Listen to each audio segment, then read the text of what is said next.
Salve a tutti e benvenuti in un nuovo video. Io sono Efrem e questo è Garage 19. Oggi andremo a vedere insieme il tagliando a una BMW Serie 1 modello dal 2004 al 2013, quindi la E87 che è il modello 5 porte e tutte le sue derivate, ovvero la E81 che è il modello 3 porte, E82 che è il modello coupé e la E88 ovvero la Cabrio, che è proprio la nostra nel video. Più nello specifico si tratta di una 118i motore N43, ovvero il 2143 cavalli. Andremo insieme a vedere come sostituire olio motore, filtro olio. Il filtro dell'aria, essendo quello sportivo, lo andiamo a smontare e dare una pulita, così come andremo a sostituire il filtro antipolline. Vi faccio vedere il tutto brevemente. Ecco qui, questo è l'olio motore. Insieme a questo specifico filtro UFI danno anche ovviamente le tre guarnizioni del portafiltro che vedremo successivamente, ma anche la rondellina d'alluminio di rame del tappo di scarico dell'olio. Infine abbiamo qui il nostro filtro dell'abitacolo, o meglio in questo modello non si trova nell'abitacolo ma nel vano motore, come vedremo, ed è il classico filtro, quello lungo. Ad ogni modo, l'unica cosa scomoda da sottolineare è il fatto che non è presente una stina di controllo del livello dell'olio. Infatti viene fatto tutto da un sensore elettronico e quindi letto dalla centralina e lo vediamo sulla strumentazione. E allora il procedimento di rifornimento dell'olio non è immediato come al solito, ma dobbiamo adottare qualche accortezza che vedremo alla fine. Ma bando alle ciance, iniziamo subito. Ma prima, come sempre, like, iscriviti al canale e attiva la campanellina per non perdere l'uscita di altri nuovi video.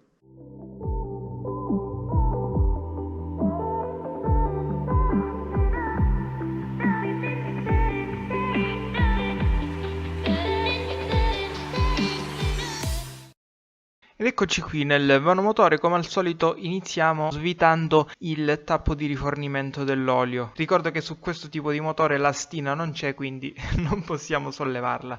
Spostandoci al di sotto dell'auto, molto comodamente troviamo uno sportellino per lo scarico dell'olio. Lo andiamo ad aprire e immediatamente al di sotto ci ritroviamo appunto il tappo di scarico. È un semplice bullone che con una chiave da 17 possiamo andare a svitare, ricordandoci ovviamente di porre al di sotto un recipiente per raccogliere l'olio esausto. Nel frattempo che l'olio venga scaricato completamente dalla coppa, ci spostiamo nuovamente nel vano motore per andare a sostituire il filtro dell'olio. Questo comodamente si trova nella parte alta del motore. Con una chiave a tazza specifica possiamo andare a svitare il coperchio e successivamente dentro troveremo la cartuccia del filtro dell'olio. In particolare questa chiave a tazza è una 8616F.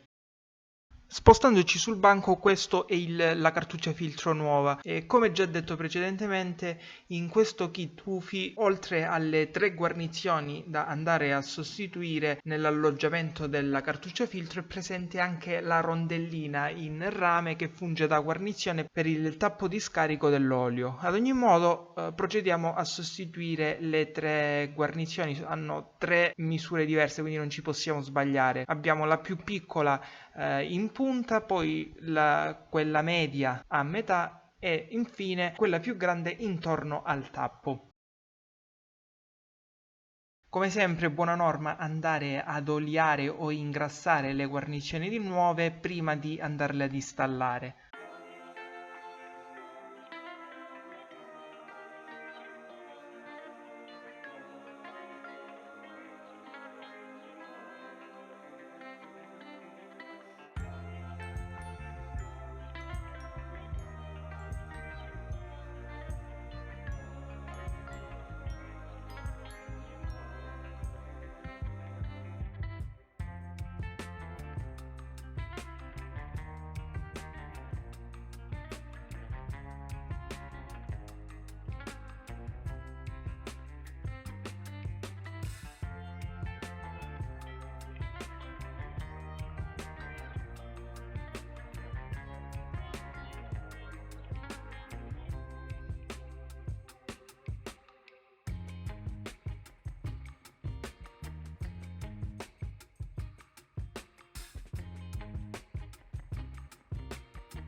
Concludiamo il lavoro al di sotto dell'auto serrando il bullone di scarico dell'olio, ricordandoci di inserire la rondellina di rame d'alluminio che funge da guarnizione.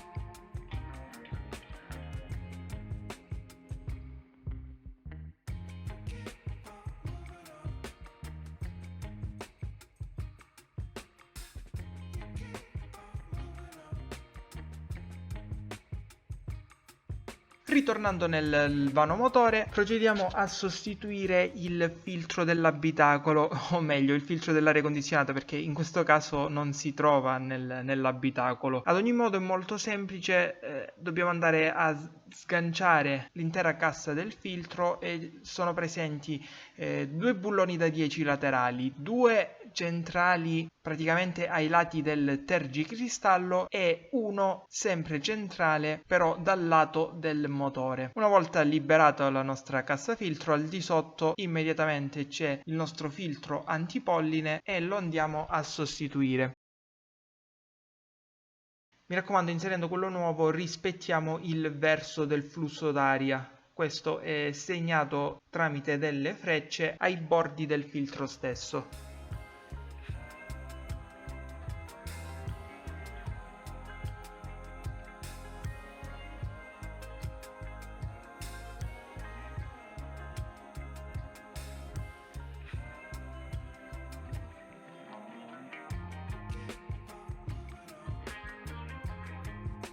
Riposizionata la cassa filtro la andiamo a fissare avvitando i bulloni da 10 che avevamo svitato precedentemente.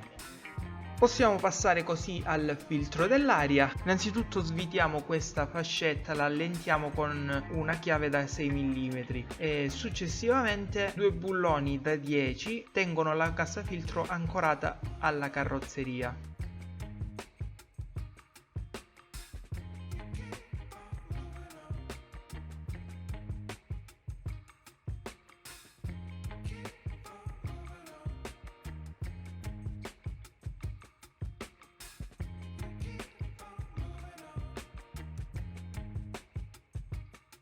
Come potete vedere all'interno è presente un filtro d'aria sportivo BMC, questo è chiaro non lo andiamo a sostituire ma solamente a dare una pulita. Quello che ho consigliato anche il proprietario che ha acquistato da poco l'auto è di sostituire questo tipo di filtro perché questo andrebbe pulito e ingrassato, comunque applicato un leggero strato di olio appunto per far filtrare l'aria.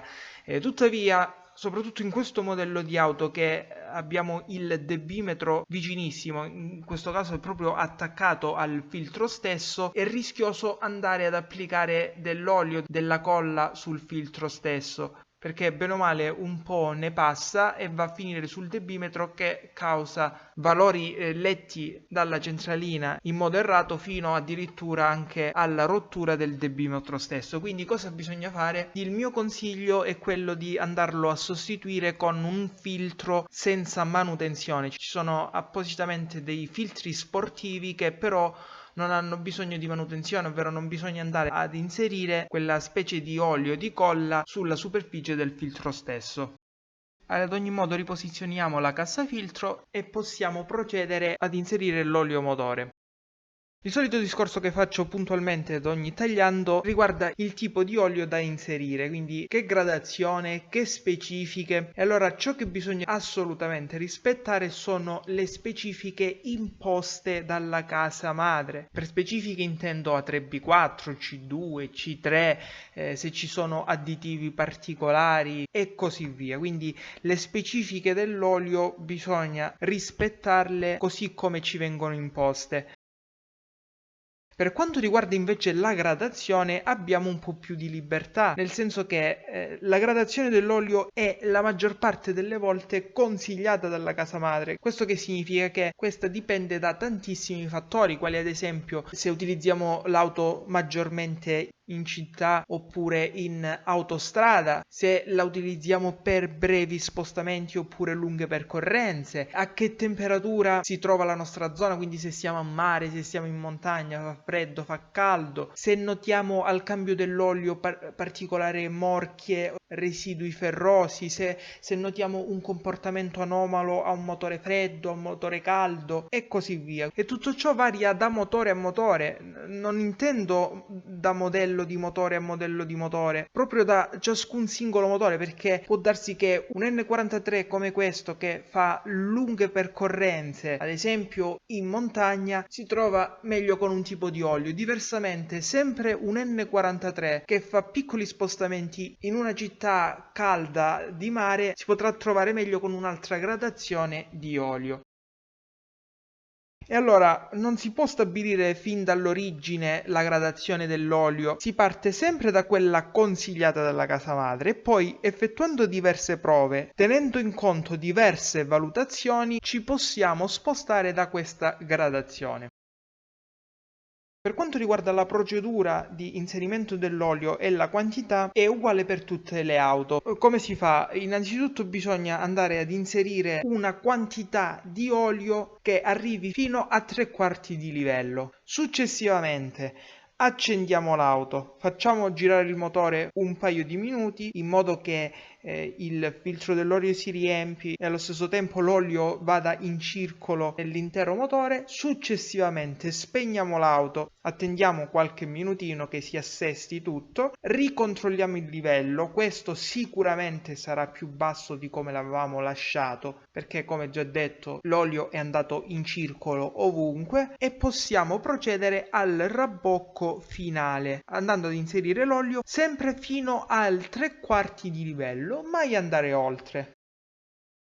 Quindi se sul libretto d'uso manutenzione troviamo che un motore contiene, faccio un esempio, cifre a caso, 5 litri di olio, non è che bisogna andare ad inserire 5 litri di olio, accendiamo l'auto, partiamo e via. No, è errato, assolutamente. Bisogna inserirne sicuramente meno di 5 litri fino a 3/4 di livello. Successivamente accendiamo l'auto, facciamo mandare in circolo l'olio, riempire il filtro e alla fine possiamo fare il rabbocco finale.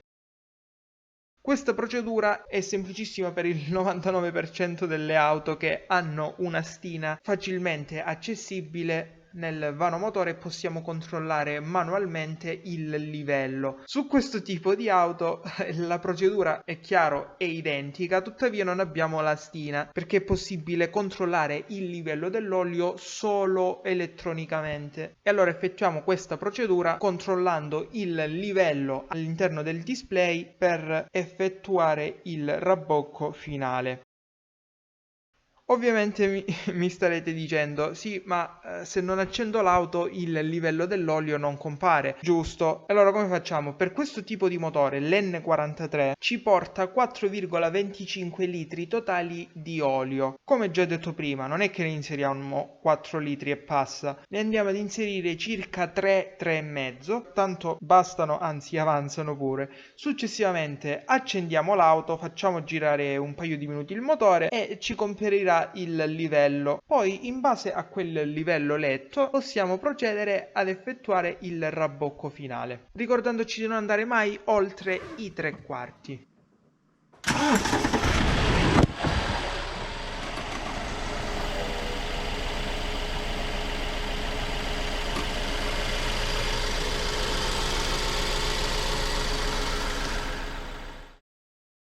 Bene, anche questo video finisce qui. Come sempre, like se ti è piaciuto, iscriviti al canale e attiva la campanellina, mi raccomando, perché nel prossimo video andremo a sostituire le candele su questo motore qui, ma così come continueranno ad uscire altri nuovi video. Ti invito come sempre a leggere qui sotto la descrizione per trovare altre informazioni utili, così come ti ringrazio se effettuerai un acquisto di un qualsiasi prodotto presente su Amazon tramite un link di affiliazione che trovi qui sotto, perché verrà riconosciuta una piccolissima percentuale sull'acquisto e aiuterai perciò a far crescere il canale supportandolo. Ti ricordo inoltre che sono presente anche su Instagram e TikTok, trovi sempre qui sotto i link ai profili. Grazie e alla prossima!